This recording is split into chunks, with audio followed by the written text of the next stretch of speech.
So, looks like Jake Paul has come out and said that he is ready to return December 15th of this year. He wants to get a new opponent. He has not discussed an opponent yet. He has not named an opponent yet. So he wants to fight though. He wants to get another boxing match before the year is up. So my question to you guys is this. Who is Jake Paul going to take on? Well, he just came off a victory over Nate Diaz. Very... It wasn't what we were thinking about.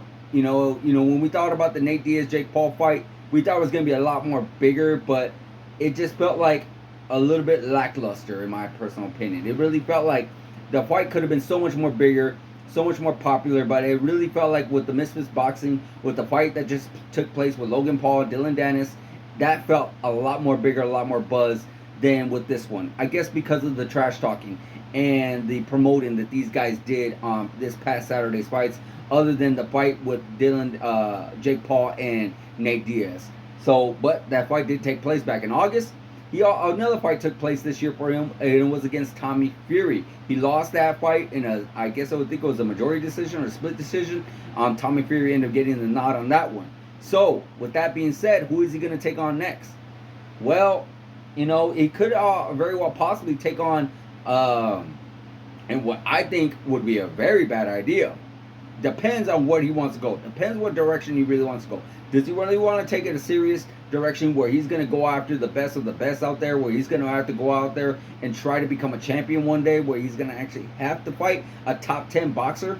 Then, yeah, it probably would be a bad idea if he decides to take on one of the top 10 boxers out there. I'm talking about somebody like in the light heavyweight division or somebody in the cruiserweight division. But it doesn't seem like that would actually take place. Why? Because nobody there is really a big enough name to really catch you, to really grab you, to really want to pull you in and say, hey, I want to see that guy take on Jake Paul in a boxing match. The only person that you could think of would be Canelo Alvarez, but Canelo Alvarez is not going to do that at this time. So, moving on, you got the possible rematch with Tommy Fury. That can actually create a lot of buzz. That can actually become something. Do I see it happening, though?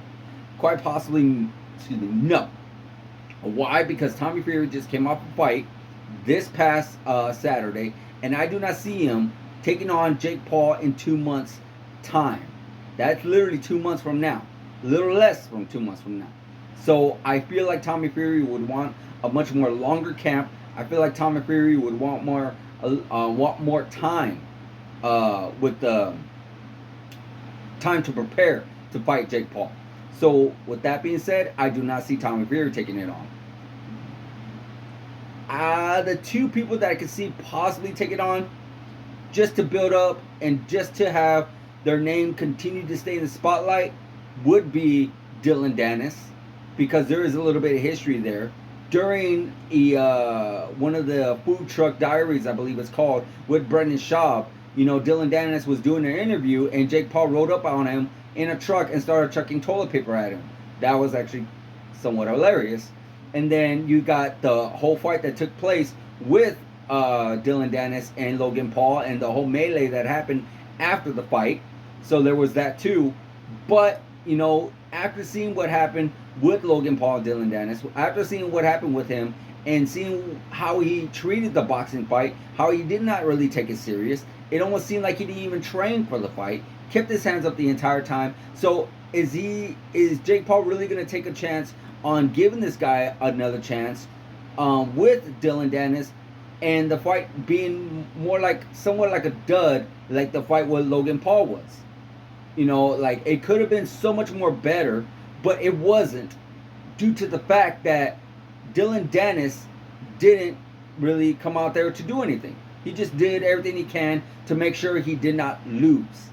So I do not see Jake Paul really wanting to take that risk to give Dylan Dennis another chance to put his name out there but not show up.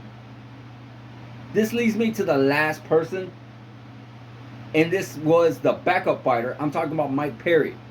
Mike Perry in a boxing match with Jake Paul would be entertaining, because Jake Paul is actually a lot better than his brother Logan. Jake Paul has been in there with a lot more MMA fighters, and has actually shown some tremendous skill with these other MMA fighters. Now, Mike Perry is a savage.